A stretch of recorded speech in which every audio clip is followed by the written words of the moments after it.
Donc ce soir, j'ai le plaisir de recevoir un vieil ami, Jean-Claude Didlot, que d'aucuns d'entre vous connaissent peut-être. C'était le premier éditeur du cardinal Ratzinger quand vous dirigiez le département religieux chez Paillard, puis vous avez monté votre propre maison d'édition. Donc tout à l'heure, éventuellement, vous pouvez acquérir quelques livres que M. Didlot a écrits. Entre autres, le livre de Monseigneur Toine, quand il était en prison. Chaque jour, il écrivait une petite méditation sur une feuille de papier qu'il envoyait par la fenêtre. Je tiens à préciser aussi que vous étiez, avant d'être éditeur, officier de marine, et que vos attaches avec le Vietnam sont charnelles, pourrait-on dire, puisque vous êtes apparenté, entre autres, au dernier empereur, Bao Dai. Donc vous avez connu de nombreux évêques et cardinaux vietnamiens, vous avez amené au sacerdoce de nombreux réfugiés, et ceux qui s'intéressent au Vietnam, à Monseigneur Toine ou à certains livres de Ratzinger, vous pouvez cliquer sur le Sarment Jubilé, maison d'édition. Sachez que c'est un homme courageux, comme les gens de bonne race. Il était autrefois président de l'Enfant du Mékong, dont il a été éjecté par des manœuvres dolosives, et je sais ce que c'est, puisque moi-même j'en paye le prix aujourd'hui. On croit avoir des bons amis, et soit la pas de l'argent, soit des honneurs, et tant et si bien que le patrimoine que vous aviez à Enfant du Mékong a été dilapidé au profit de on ne sait trop quoi. Donc ce soir, M. Didlot va vous entretenir sur la chrétienté au Vietnam, peut-être les débuts de la christianisation, et peut-être aussi quelques tableaux vivants qui montrent que malgré la chape communiste, il y a encore des villages authentiquement chrétiens, et ça peut faire penser à certains de nos villages bretons d'autrefois où les gens se levaient avant 6 heures pour aller à la messe le matin. Voilà, j'en ai dit assez. À vous, cher ami. Alors, je vais vous reprendre sur un point, cher frère. Vous avez dit malgré la chape communiste, et le cardinal Toine, dont on va parler, il disait grâce à la chape communiste. Voilà. Certes, il vaut mieux la chape communiste que la chape du mondialisme libéral ou libéral-libertin. À vous. Alors, le frère Thierry m'a demandé de vous dire un mot sur le début de la christianisation. En fait, on va le faire, mais on ne va pas faire une conférence, on va plutôt échanger. Je vais vous faire rencontrer des chrétiens du Vietnam. Je vais vous dire pourquoi. Parce que je ne sais pas si vous êtes comme moi, mais je trouve que l'ambiance est un petit peu pesante en ce moment, hein, dans l'Église, dans notre pays. Et on a besoin d'air pur. Et bien moi, je vais vous faire rencontrer de l'air pur au Vietnam, chez nos amis vietnamiens. Voilà. On va rencontrer des gens. Hein. Alors, je vais quand même faire plaisir au frère Thierry, je vais lui obéir plus exactement, et vous dire les débuts de la christianisation. Ça va nous mettre d'emblée dans l'affaire. On peut dire que le premier évangélisateur, c'était le père Alexandre de Rhodes, jésuite. Il y en a eu d'autres avant, hein, mais les autres avant ont laissé peu de traces. Alors Alexandre de Rhodes, jésuite, il débarque un 19 mars 1500 quelque chose dans le centre du Vietnam, et immédiatement il est mis dans l'ambiance, car c'est juste après son arrivée, très peu de temps après, c'est les débuts des martyrs, les débuts des persécutions. Et quand on parle martyr, on a tout dit, s'agissant du Vietnam. L'Église du Vietnam égale persécution, persécution égale Église du Vietnam. Ça va ensemble. C'est comme ça qu'on peut le comprendre. Alors, Alexandre de Rhodes, il a... J'ai diapos, je ne vous ai pas amené de diapos parce qu'on ne veut pas les... Mais j'ai quelques photos, bon, on va les faire circuler peut-être. Là, ça tu connais, hein. Là. Je ne voulais pas présenter ce jeune homme, on va faire ça tout à l'heure. Et voilà où a débarqué le père Alexandre de Rhodes, sur cette plage, où j'ai failli mourir d'ailleurs, mais je ne suis pas mort, la preuve. Et sur cette plage, il n'y avait personne à ce moment-là, et il raconte dans ses souvenirs qu'il y a un enfant qui lui a demandé ce qu'il voulait faire, et il lui a dit « Je viens t'apporter une perle d'un grand prix ». Et la perle d'un grand prix, c'était l'Évangile. Il est monté sur la colline au-dessus, il a célébré la messe, l'enfant lui a servi la messe, et c'est comme ça qu'a commencé l'évangélisation du Vietnam. Et ce jour-là, c'était un 19 mars. 19 mars, fête de Saint-Joseph. C'est la raison pour laquelle la moitié des catholiques vietnamiens s'appellent Joseph. Tu t'appelles comment, toi? Je m'appelle Joseph. Il s'appelle Joseph. Moi aussi. Voilà, voilà. Dans quelle année ça? Je vais pas vous dire, je crois que c'est 1537. Bon, mais à vérifier, à vérifier. Là, non, je perds un peu. Bon. Et alors, ici, ce qui est très intéressant dans cette histoire, ce sont les rebonds. Je vous ai dit que le père Alexandre de Rhodes avait inauguré la persécution. Un de ses catéchistes nommé André, il y a aussi beaucoup d'André maintenant, a été persécuté malgré les demandes du père Alexandre de Rhodes qui suppliait qu'on le... Non, dit c'est l'ordre de l'empereur. Et le père Alexandre de Rhodes a ramené la tête de cet André, de ce jeune homme, jusqu'à Rome, et où il est un des premiers saints martyrs du Vietnam, inaugurant une très très longue liste de martyrs. Hein. Voilà. Et sur cette photo que je vais faire passer, hein, je vais passer. Alors, il y a une très belle église qui a été construite là, qui est absolument magnifique. J'en parle d'ailleurs dans mon livre parce que c'est tellement beau. Elle est sur le bord de la mer, et quand la mer monte, on entend les chants, parce qu'on chante beaucoup là-bas, et en même temps on entend le ressac. C'est merveilleux. Et sur cette photo que j'ai prise, on voit des enfants qui courent. On en parlera tout à l'heure. Regardez-les bien, ces enfants. Il y en a un en particulier dont on va parler tout à l'heure. Alors, on commence la persécution tout de suite, et l'histoire du Vietnam, l'histoire de l'Église du Vietnam, c'est la persécution. Alors quand on dit persécution, on est triste. Eh bien eux, ils ne sont pas tristes du tout. Ils sont heureux. Je vais vous montrer des photos des gens heureux. Et en particulier, continuer pour vous montrer que c'est vraiment les racines de cette église, c'est les martyrs. En 92, pour la première fois depuis Dien Bien Phu c'est 54, hein, les éditeurs français ont été invités au Vietnam. Il y a des voyages d'éditeurs dans tous les pays du monde. Hein. Bon, moi j'étais chez Fayard à cette époque-là, je ne faisais pas ce voyage, j'avais autre chose à faire, mais pour le Vietnam, j'y suis allé. Donc j'y suis allé à un voyage, je dirais, professionnel, officiel. J'étais allé un petit peu avant, mais d'une façon un peu clandestine. On fait une exposition à Saigon. Il y a 3 capitales au Vietnam. Saigon, la capitale économique, au sud. Hanoï, la capitale officielle, au nord. Et entre les deux, la capitale impériale, Hue. Bon. À Saigon,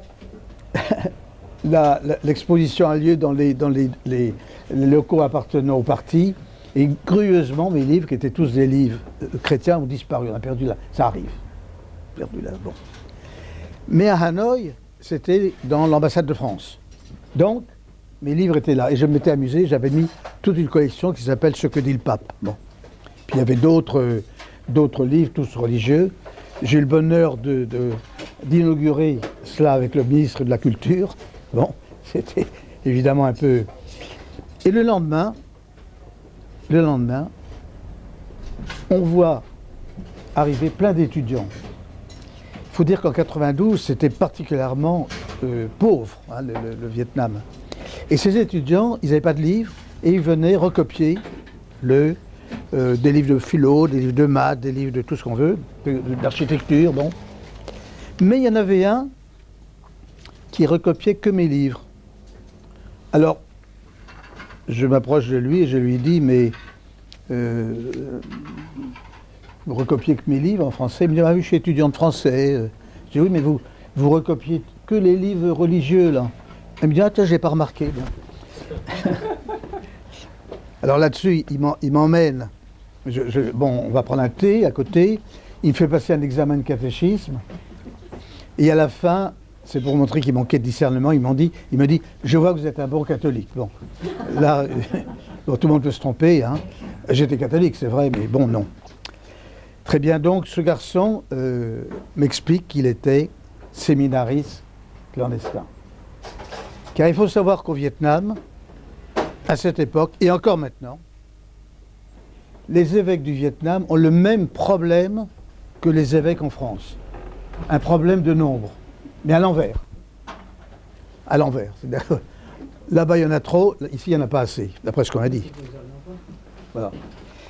Et il m'a emmené chez lui, et après avoir vérifié que j'étais bon, un bon catholique, parce qu'ils étaient clandestins quand même, hein. Et j'ai pris une photo chez lui, et je vais vous montrer ça. Alors, c'était dans une petite soupente. Vous allez voir, il y a une table, c'était une planche tout le long du mur, ils étaient une dizaine là-dedans, et le soir, il fait qu'ils se couchent tous au même moment, parce qu'ils repliaient la planche et couchaient par terre. Bon. Et les voilà, nos séminaristes clandestins. Et pourquoi je vous raconte ça en ricochet, en rebond de l'histoire des martyrs?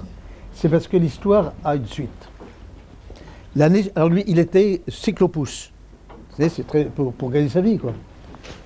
Et l'année suivante, je reviens, mais alors là, pas en voyage professionnel, et je le prends comme interprète. C'était un moyen de lui faire gagner un peu d'argent, quoi. Alors, bon, on visite des villages où j'étais vraiment fatigué. Je m'endors dans le minibus qu'on avait loué.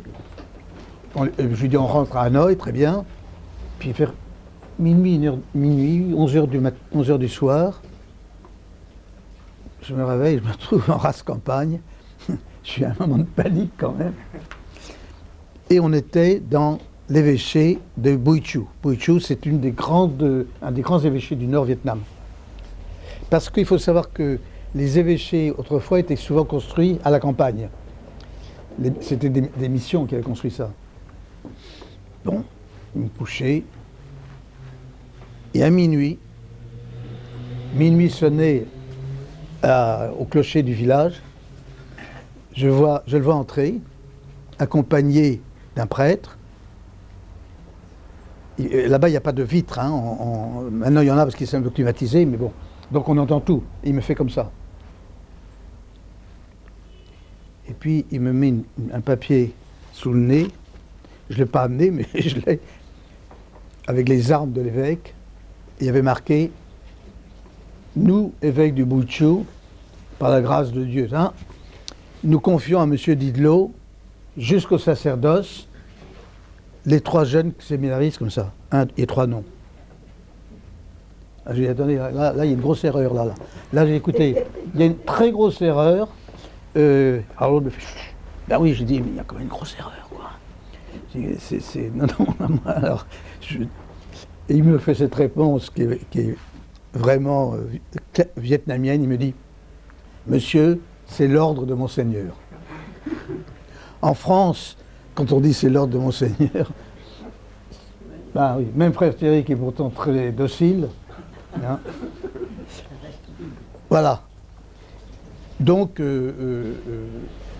ça a été le début d'une très grande aventure, puisque ça fait à peu près une trentaine de séminaristes qui m'ont été confiés comme ça jusqu'au sacerdoce. Et bon, c'était imaginez bien, une des grandes joies de ma vie, hein, bien sûr. Hein. Et Il me reste 2 qui vont être ordonnés prêtres, les autres sont tous prêtres. Voilà. Mais je vous raconte ça parce que l'année, 2-3 ans après, donc ce garçon qui s'appelle Luc, qui est maintenant curé au Vietnam, tu le connais, Luc? Oui. Son évêque a pu venir. Et son évêque, qui est mort maintenant, s'appelait Monseigneur Gnac. Et le Saint-Esprit a joué un jeu assez aux communistes, parce que les communistes ne voulaient pas avoir de nouveaux évêques. Donc il y avait des évêques qui avaient 90 ans, parce que, vous voyez, bon. Mais là, c'était vacant depuis longtemps, et ils se sont dit, on va accepter l'ordination d'un minable. Monseigneur Gnac était un petit, faisait de la catéchèse, c'était un petit évêque de campagne, pas très instruit, tout ça. Donc ils n'auraient pas dû. Parce que le lendemain, Monseigneur Gnac, il a commencé à ordonner des diacres, des prêtres, tout ça, et c'est le premier qui m'a envoyé. Hein. Et moi, j'ai vu arriver chez moi, en France, alors il y a 10 ans, je ne l'aurais pas dit comme ça, maintenant ça n'a plus d'importance. Hein. Les choses ont beaucoup évolué. Mais il est revenu en France, donc il a pu sortir au bout de 2 ou 3 ans. Je l'ai vu arriver avec ce premier séminariste qui était ordonné à Paris, à la cathédrale à Notre-Dame, mais sans être sur la liste. Hein. Le cardinal d'Astiger ne l'avait pas mis sur la liste. Bon. Ils sont arrivés ensemble. Et bon, ils sont dit, on est vraiment pas masse. Monseigneur Gnac me dit, je dis à Monseigneur Gnac, écoutez, je n'ai pas sa photo ici, mais un petit curé de campagne, quoi. Je lui dis, écoutez, voilà Monseigneur, vous m'avez confié, à ce moment-là, il y en avait 4 ou 5 jeunes. Maintenant que vous avez pu venir en France, ma mission est donc terminée. Et il fait traduire, il dit, attendez, non. Alors j'ai mal compris, je dis, mais on continuera à payer les études, hein, mais... Il parle à l'interprète, il me dit, non, je vous ai dit jusqu'au sacerdoce. Hein. Et alors, j'ai fait un assaut d'humilité, enfin, vous voyez, quoi. Et je me suis un peu forcé, un rôle de composition, quoi. Et à ce moment-là, il a sorti une petite boîte, pas plus grande que ça, comme ça. Et il m'a dit, ce sont les reliques des saints martyrs de mon diocèse. J'en ai 3, une pour le cardinal Thuan, une pour une autre personne que je ne peux pas vous dire, soit Frère Thierry, soit le pape, je ne sais pas. Et celle-là est pour vous. Et maintenant que je vous l'ai donnée, vous allez jusqu'au bout. Eh bien ça, voyez-vous, c'est extraordinairement révélateur du Vietnam, de cette église qui est fondée sur les reliques des martyrs, sur les martyrs. Et cette boîte, je ne l'ai pas amenée, mais les dates sont récentes. Hein. C'est pas très ancien. Hein. Voilà. Et lui, il ne m'a pas demandé si j'étais ceci ou cela, à droite, à gauche, en bas. Il m'a pas tout ça. Il m'a dit, je vous donne les reliques et ça suffit. J'ai pu faire qu'une seule chose, c'est lui demander sa bénédiction. Hein. Voilà. Et ça, voyez-vous, c'est typique du Vietnam et de l'ambiance du Vietnam.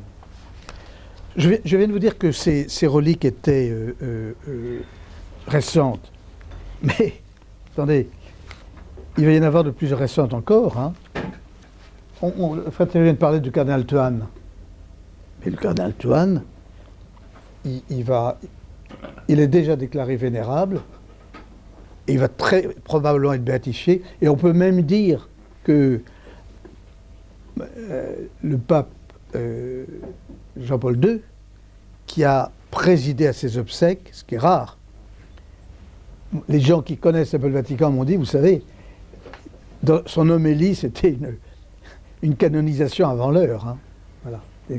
Alors on va dire un mot du cardinal Thuan. Parce que il y en a d'autres, hein, mais lui va être, je pense, canonisé. Donc lui, je l'ai vraiment très bien connu. Alors, je ne sais pas si vous en avez entendu parler ici, peut-être. Oui, vous connaissez, madame. Bon, le cardinal Thuan a été donc d'une des premières familles du Vietnam. Hein, des plus importantes, on dit une famille mandarinale, hein. Neveu de Ngozi Diem, qui a été président de la République, qui a terminé sa vie dans des conditions tragiques, hein. Frère de Monsieur Turc, avec de Houé, enfin bon. Beaucoup de martyrs dans sa famille, de martyrs très récents. Le cardinal Toine, bon, il a été curé, il a fait des études à Rome, il est revenu, il était mais évêque de Niachan, et le pape lui a fait un très beau cadeau. 15 jours avant de l'arrivée des communistes à Saïgon, il l'a nommé évêque coadjuteur de Saïgon. Alors ça, c'est le cadeau, quoi. Bon, immédiatement, alors les communistes ne l'aimaient pas beaucoup, à cause de Ngozi Diem, de son passé, tout ça. Et ils ont fait un truc classique, hein. Ils ont commencé à fomenter contre lui des calomnies. La calomnie là-bas qui marchait bien, c'est un agent de la CIA et du Vatican. Bon, ça marche à tous les coups. Bon. Et le 15 août, tous les curés de Saïgon étaient convoqués à une sorte de séminaire, enfin, un séminaire à façon communiste. Hein, bon. Et lui, il a été invité au gouvernement, voilà. Et là, il a été arrêté, conduit dans un presbytère à une 50aine de kilomètres et mis au secret dans une chambre. Voilà. Alors, vous imaginez, il vient d'être nommé évêque coadjuteur, très brillant, très jeune, plein de dynamisme. Il est enfermé, et pendant qu'il est enfermé, il apprend que son peuple souffre terriblement, car l'arrivée des communistes à Saïgon, ça a été terrible, hein, avec en particulier énormément de gens qui ont été envoyés dans des camps de rééducation, dont ils sont sortis 10 ans plus tard. Moi, j'ai un collaborateur, notre père, a fait 10 ans de camp de rééducation quand même. Hein. Bon. Il en est sorti, son père, il n'est pas en bon état. Hein. Et lui, il s'est dit, au fond, il m'arrive la même chose qu'à Saint-Paul. Je vais faire pareil. Je vais faire des épîtres. On en a parlé tout à l'heure. Il n'était pas dans un cachot à ce moment-là. Il était, parce qu'ils ont fait par étapes, il était au secret dans cette chambre. Mais il ne pouvait pas sortir. Il n'avait pas de papier pour écrire. Mais il y avait dans sa chambre un calendrier perpétuel. Je sais pas, moi je connais ça dans mon enfance, c'est on retire tous les jours une feuille. Donc il était normal qu'on retire une feuille tous les jours. Donc pour les gardiens, c'était normal. Chaque jour, il retirait une feuille et il écrivait derrière. Alors, alors des fois, j'ai envie on aimerait quelquefois que nos curés fassent leur homélie derrière, ce serait plus court, quoi, parce que du coup, il était obligé de mettre l'essentiel. Il y avait un village catholique pas très loin et des enfants qui passaient pour aller à l'école. Et il avait repéré un gosse qui jouait en dessous. Et il a demandé au gosse comme ça, mais est-ce que tu accepterais de ramener un bout de papier chez tes parents? Mais dis-leur que c'est dangereux. Le gosse est revenu le lendemain, j'ai dit à papa et maman, ils ont dit, pas de problème. Et c'est comme ça qu'il a ramené, tous les jours, un petit enseignement. Et cet enseignement, le voilà dans ce livre. Voilà. Ça s'appelle « Sur le chemin de l'espérance ». Tous les livres de celui qui est devenu ensuite le cardinal François-Xavier Ngannou Antoine, dans tous ces livres, il y a le mot « espérance ». Et ça, c'est un livre quand même très émouvant, hein, parce que c'est exactement ce qu'il y avait derrière ces petits papiers. Le livre m'est arrivé par des chemins un peu détournés. J'ai raconté une petite carabistouille, la 4e de couverture, pour qu'il n'ait pas de problème. Et j'ai édité ce livre que je vous conseille. J'en ai que 2, mais enfin sur le site internet, on trouve ça peut-être à procurer. L'espérance, sur le chemin de l'espérance. Après, il y a eu Prière d'espérance. Et pour vous montrer l'humilité de Monsieur Toine, quand il est sorti de prison, il a commencé, parce que alors, après ça, il était enfermé dans des cachots. Il a eu des moments très très durs, hein, très très durs, oui, oui. Là, il y a eu, alors là, quand même, le monde s'inquiétait un peu, quoi, les puissances. Donc, et alors, ils ont organisé une visite de son. Il m'a raconté qu'il y avait une mise en scène. Alors je vais vous passer, tiens, les photos de son enfance. Je les passe en commentaire, hein, vous. Après ça, attendez. Alors là, on en reparlera. Voilà, ça c'est. Voilà, il y a un tout petit mot au-dessous là qui explique. Ça, c'est son enfance. Je passe tout dans le même sens, hein, comme ça. Là, c'est intéressant parce que c'est l'évêque qui l'a ordonné, qui est le dernier évêque européen au Vietnam. Il n'y a plus maintenant que des Vietnamiens. Hein. Voilà. Et celle-ci, là, voilà. Alors là, quand il y a une visite de la Croix-Rouge, alors on lui a donné à manger un peu avant, on lui a mis une table, un poste de radio, et comme c'est un brave type qui ne voulait pas que ses gardiens aient d'ennui, il a joué le jeu, quoi. Donc là, les visiteurs sont repartis en disant, mais il est très bien, il a même la radio, écoutez, voilà. Mais en temps normal, c'était pas ça du tout. Et au point que, il ne pouvait même pas célébrer la messe. Il n'avait pas ce qu'il fallait. Alors il s'est arrangé, il a écrit à sa famille en disant qu'il avait besoin d'un médicament quotidien. Ils ont compris. Et ils lui ont envoyé un petit tube d'aspirine, comme on avait autrefois, avec un peu de vin, des miettes de pain, et il célébrait la messe dans les douches. C'est le seul moment où il est seul, il m'a dit, il consacrait le pain et le vin dans le creux de sa main. Et puis, petit à petit, alors là, on le voit, là, en train de laver son val, le futur cardinal, hein, c'est... Enfin, vous me disiez que vous en avez assez, frère Thierry. Moi, je ne sais pas à quelle heure il faut s'arrêter. Bon. Voilà. Là, bon, là, on brûle les étapes parce que là, on le voit quand il a été créé cardinal. Et donc, il est revenu, il était renvoyé en France à la fin, presque mourant. Hein. En quelle année, s'il vous plaît? Il a quitté le Vietnam. Alors, attendez. Oh là là. Dans les années 4... Ah non, avant 95 peut-être, quelque chose comme ça, oui. Alors c'était intéressant parce que vous savez, en France, on ne se doute pas de tout ça. Donc il circulait, mais les gens ne savaient pas qu'il était suivi, espionné et tout.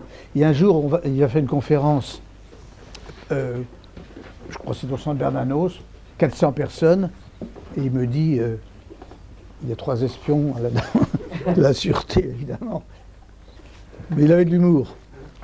Une dame lui dit, mais monseigneur, il paraît que les Vietnamiens n'aiment pas les communistes et qu'ils ne veulent pas dire Ho Chi Minh Ville, ils disent Saigon, toujours.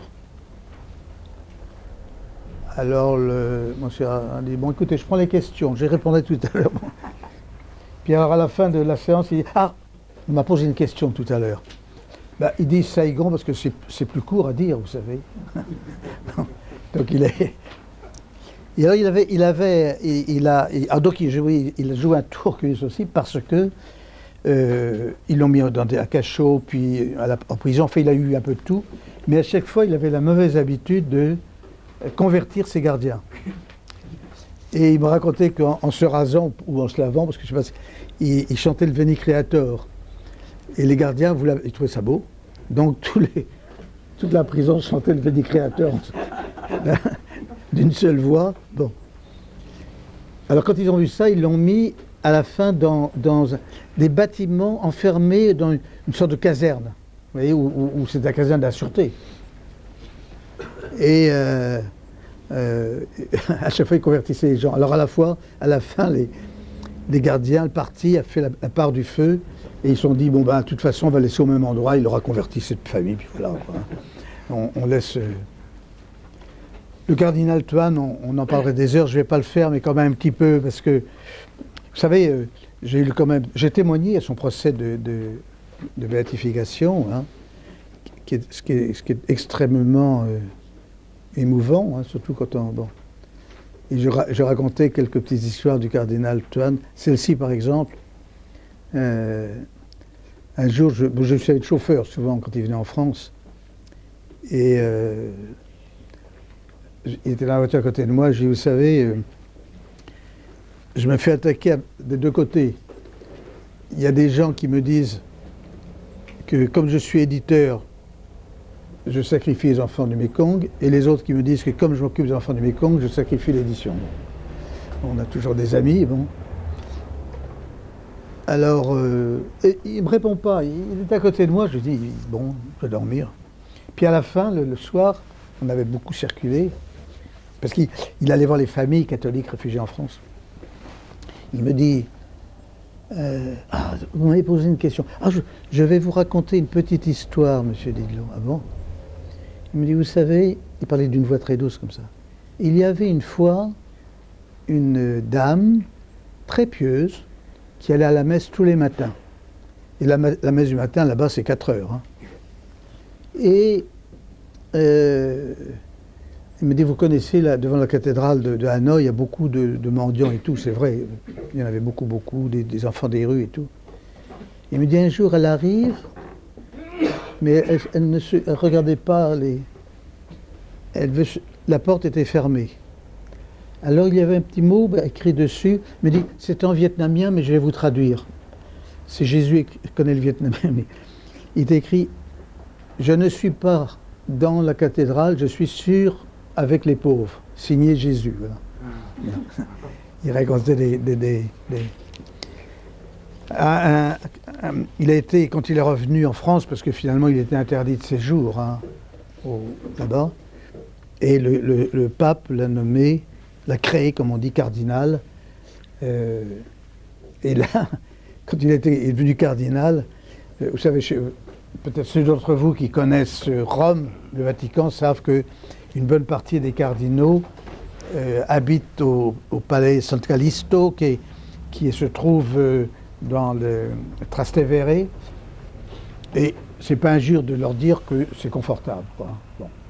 C'est pas eux qui l'ont construit, enfin, en général 300 mètres carrés, quoi. Bon. Et lui, il accueillait plein de réfugiés là-dedans, donc il était réduit dans un petit coin. Ah, ça commençait à faire des problèmes. Un jour, je viens le voir, et à l'entrée, je dis, est-ce que son éminence est arrivée, là? Il me dit, alors regardez, Sua Eminencia, incredibile, incredibile. Il m'a dit, il vient sur une petite Honda, il est assis derrière, et c'est son secrétaire qui conduit, et lui, il est derrière comme ça. Voilà. Il était comme ça, le canal. Voilà. Donc j'ai eu le bonheur de côtoyer un saint, et bon, bah, ça fait 2 avec le frère Thierry, ça fait 2 dans ma vie. Voilà. Ça va, frère Thierry? Voilà. Donc, voilà le cardinal Tuan.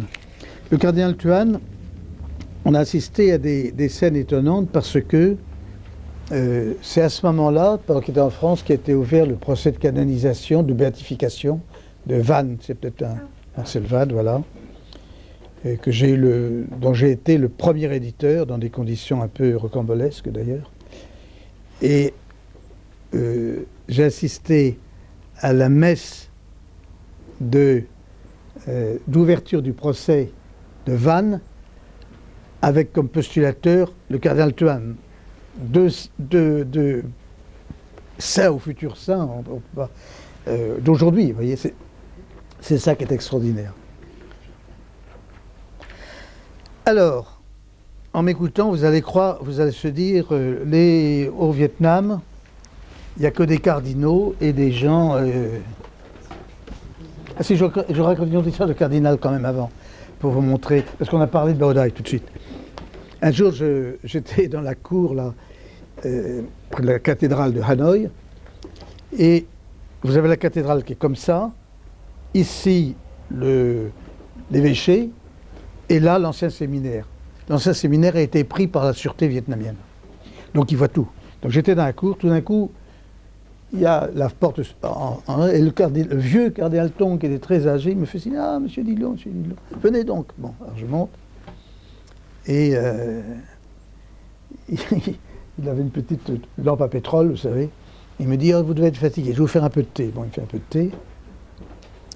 Et il me raconte ceci, qu'on peut raconter maintenant, qui est quand même étonnant. Vous connaissez tous un peu l'histoire du Vietnam. Hein. Bon, l'empereur Bao Dai d'un côté, qui était du côté des Français, et puis Ho Chi Minh de l'autre, et qui avait comme adjoint l'adjoint de Ho Chi Minh, c'est comment? Pham Van Dong. Et le cardinal Tong me dit ceci, il me dit, vous savez, j'ai reçu l'autre jour la visite de Pham Van Dong, qui était le premier secrétaire du Parti communiste quand même, hein, et qui m'a dit, ben voilà, je voudrais devenir catholique, je voudrais être baptisé.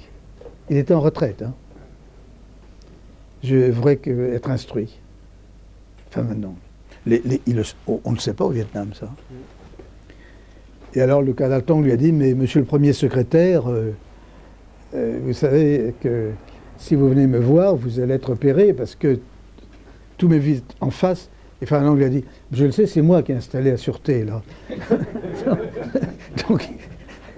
donc il a adressé un prêtre en banlieue et Pham Van Dong a été baptisé.